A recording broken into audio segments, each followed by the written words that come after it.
آج کل لوگوں میں رشوت عام ہو چکی ہے، لنچم عام ہو چکی ہے، کوئی کام بغیر رشوت کے بغیر لنچم کے نہیں ہوتا ہے۔ سرکاری کام ہو، گورنمنٹ کا کام ہو یا اسی طریقے سے پرائیویٹ کوئی کام ہو تو بغیر لنچم کے بغیر رشوت کے کوئی کام نہیں ہوتا۔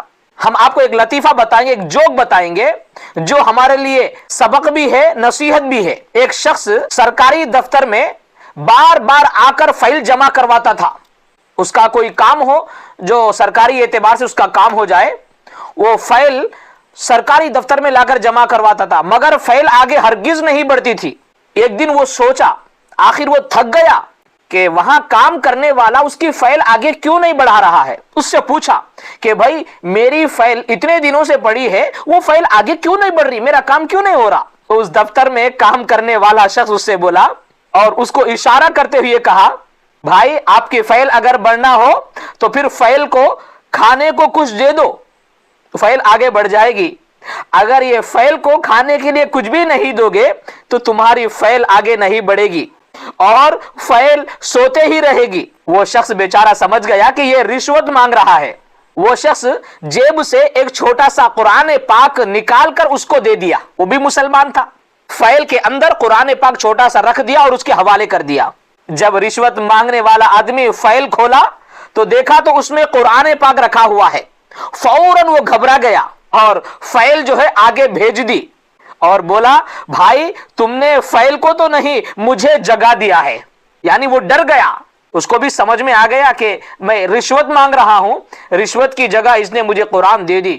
مطلب قرآن مجید میں اللہ نے کہا ہے کہ حرام سے بچو اور رشوت مت لو، تو وہ آدمی فائل کے اندر قرآن رکھا ہوا دیکھ کر رشوت لینے سے وہ توبہ کر لیا اور وہ سچی توبہ کر لیا۔ معاشرے میں رشوت ایک خراب چیز ہے جو انصاف کو کھا جاتی ہے۔ لنچم اور رشوت دے دیں گے تو سچ کو بھی وہ لوگ جھوٹ بنا دیں گے اور جھوٹ کو بھی وہ لوگ سچ بنا دیں گے۔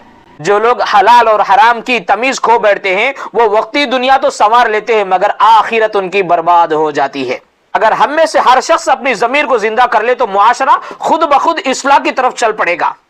ہمیں اپنے آپ کو بدلنا پڑے گا، معاشرے کو سدھارنا پڑے گا۔ اللہ تعالیٰ کا ارشاد ہے وَلَا تَأْكُلُوا أَمْوَالَكُمْ بَيْنَكُمْ بِالْبَاطِلِ۔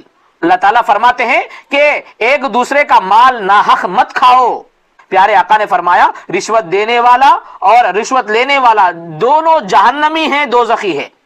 لہذا ہمیں چاہیے کہ حلال طریقے سے کمائے، حلال طریقے سے اپنے بچوں کو اپنے گھر والوں کو پالے اور اپنے آپ کو حرام کمانے سے بچے، حرام غذا سے بچے، حرام کھانے سے بچے اور حرام کھلانے سے بچے۔ آپ کو ہمارے ویڈیوز پسند آئے تو مفتی آدم احمد صاحب کے چینل کو لائک، شیئر اور سبسکرائب کریے اور بیل آئیکن کو ضرور دبائیں۔